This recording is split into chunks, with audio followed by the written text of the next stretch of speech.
Greetings from College of Architecture, Trivandrum. I am student architect and the author of the paper Paradigm Shift in the Residential Typology of Agraharams at Kalpati. Together with me is architect Eva Thomas, professor, College of Architecture, Trivandrum, my mentor and co-author of this paper. In this paper, we will be discussing about the reasons for the paradigm shifts in the residential typology and transformation of Kalpati to an urban village due to the various underlying factors. Every habitat is shaped and transformed based on various factors like ecology, geographical conditions, climate, heritage and culture, etc.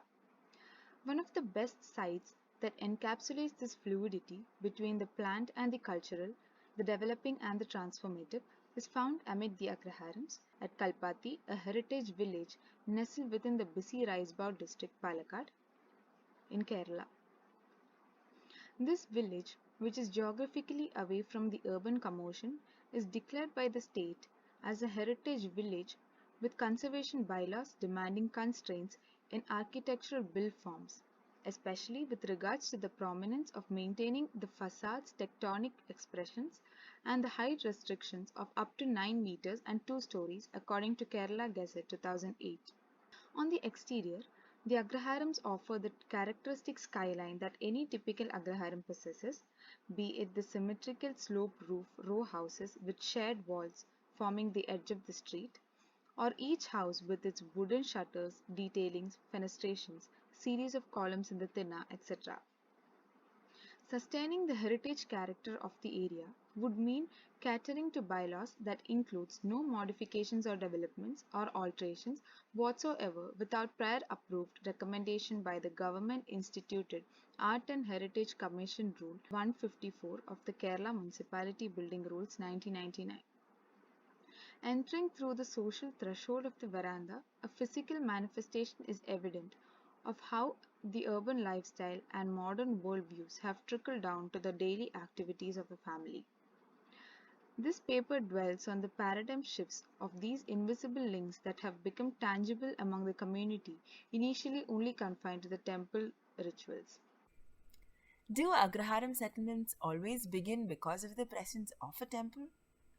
What, other than the propagation of Hinduism and Vedas, decide the community living? What are the markers of socio-cultural patterns of rituals and activities? How does modifications in residential dwellings manifest as examples of peculiar and conflicting socio-cultural norms?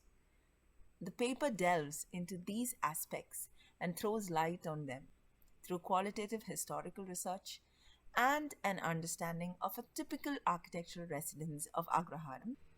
The methodology follows that based on the parameters and the observations, house layouts are deduced, analyzed, compared, and spaces have been tabulated.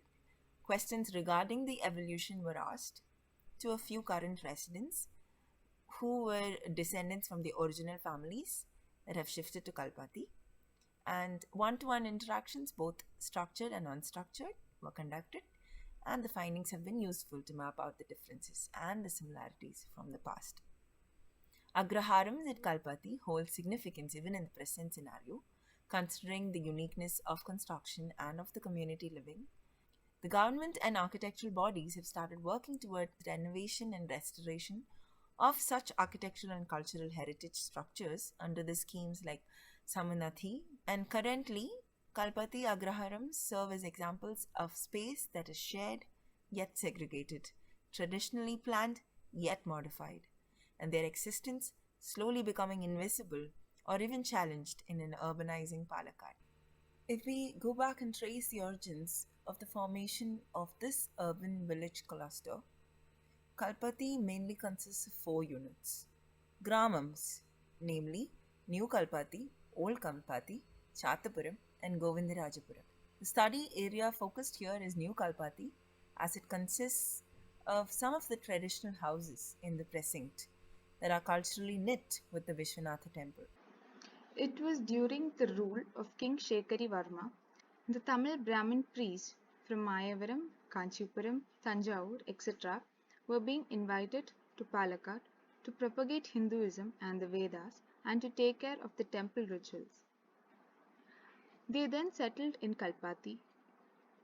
The alternative story states that the Tamil Brahmin priests from Mayavaram, Kanchipuram, Tanjavur, etc. were migrated to Kerala, especially to Palakkad, Kalpati, after the Mughal invasion as they wanted to preserve their culture. The houses shared a wall and were made in clusters during that time. Here in the timeline, a set of events are shown along with the corresponding years during which those occurred. Initially, the political rule by the kings at Palakkad took place during the 12th to 13th century. Then, the main temple was established during the 14th century. Later, the land reforms were enacted during the 19th century and hence most of the lands came under the Kudian community.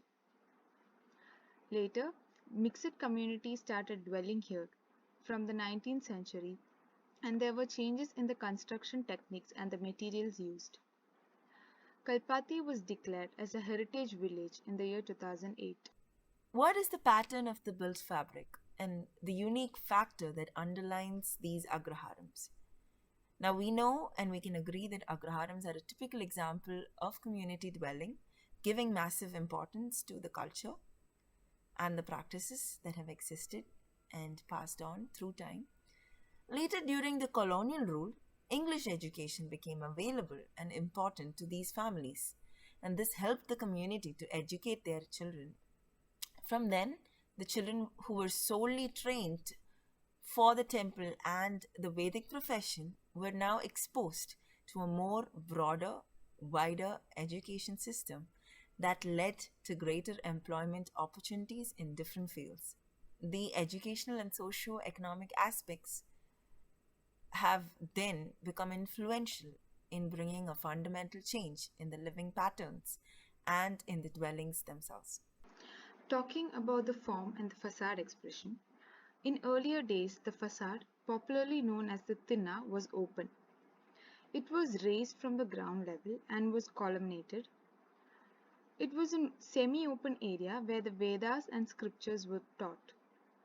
Now, this place is being converted into either a parking space or as a shed for the cows. The then open spaces are now being closed up due to security reasons. Also, the roofing materials have been replaced by cement these days. Since Kalpati was announced as a heritage region, the roofing in the front facade was to be maintained visually similar according to the guidelines. Hence, the facade of the Agraharams are still now maintained in the primitive form with sloping roofs, the same pitch and the same exteriors, even though the materials used have changed.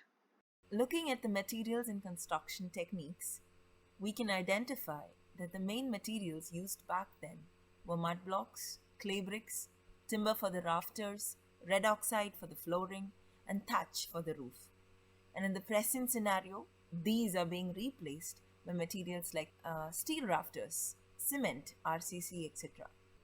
It can be deduced that many of these changes have occurred due to the overarching maintenance issue that is recurring in the old homes and also due to the unavailability of skilled labor.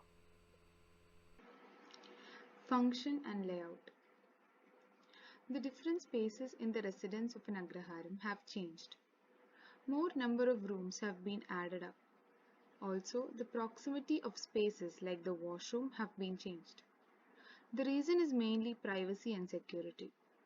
The layout is also connected to cultural factors and the activities taking place there. Now, many rooms are being converted into bedrooms. Also, two adjacent residences are combined or attached to facilitate the functioning of various activities. Considering their secluded, protected and very private lifestyle, the layout of Agraharams are very unique and private. These are the images showing the Kolai and the Nadumuttam, also known as the courtyard. These images shows the present day scenario of the residences at Kalpati. Now coming to the spatial practices. Here a tabulation is done between the various parameters and how they were in the past and the present. Form, facade expression. In the past, The front portion of the residences, which were commonly known as the Tirna, was open or semi-open, and Vedas and scriptures were taught here. In the present scenarios, these open spaces are now being closed up due to security reasons, and now it is either converted into a parking or as a shed for the cattle. Material or construction technology. In the past, the main materials that were used were mud, timber, palm leaves, etc. In the present scenario, these materials are being replaced by various other materials like bricks, steel, rafters, RCC, tiles, etc. Moving on to the function, layout. In the past, the houses mainly consisted of raised and open verandas, tinna, nadumuttam, spaces like kottukudam, and toilets were away from the house. In the present scenario, the veranda is being replaced and more rooms are added up. The proximity of the washrooms have changed and many spaces are now being converted into bedrooms. Spatial practice. Now let's see the spatial practices that took place in the different parts, in the different spaces of the Agraharams. Tinna. As discussed earlier, the main activity which took place at the Tirna was the propagation of Vedas and scriptures and the gathering of men of the house. In the present scenario, the Tirna is eliminated and it is now used as a parking or as a cow shed. Neri. Neri mainly act as a transition space and it's still used for the same purpose in the present scenario. Nel Aras. These are basically used for storing grains and in the present scenario it is being converted into bedrooms or as storage spaces. Kudam. Kudam acted as the main living space wherein religious practices and various other activities like for leisure activities and sleep etc. took place. In the present scenario, it is mainly used as a main living space and various other religious activities are now being separated using partition walls. Also, puja spaces are now being added. Nadumuttam. Nadumuttam was mainly used for providing ventilation in the past and now in the present it's being closed due to maintenance factors. Kolai. Kolai was a space which was mainly used by the women of the family. They used to sit in those spaces and watch the processions that used to take place outside on the streets of Kalpati. In the present scenario, it is converted into a common place wherein any member of the family could come sit there and enjoy the views outside. To conclude with, the main reasons for these transformations are the following: the gradual upgradation in the economic situation, a stark change in the professions, increased educational possibilities, the socio-cultural changes with regards to the practices of the society, the outlook for aesthetics, privacy, and security, and to sort of sum it up, the non-availability of the materials and especially the labor, the craftspersons who are familiar with the wooden construction techniques of the past, and definitely with the availability of a lot of resources in terms of material and fast construction techniques. The agrarams are definitely facing new challenges of maintaining their initial structures. This paper is just a beginning of a small endeavor to sort of understand what were the key changes in the agraharams of Kalpati and what led to those changes, what is left of the agraharams at the moment. With this, we conclude our presentation. We thank our college, College of Architecture, Trivandrum. We also thank Urban Village Charitable Trust for this opportunity to participate. Thank you all for your patient hearing.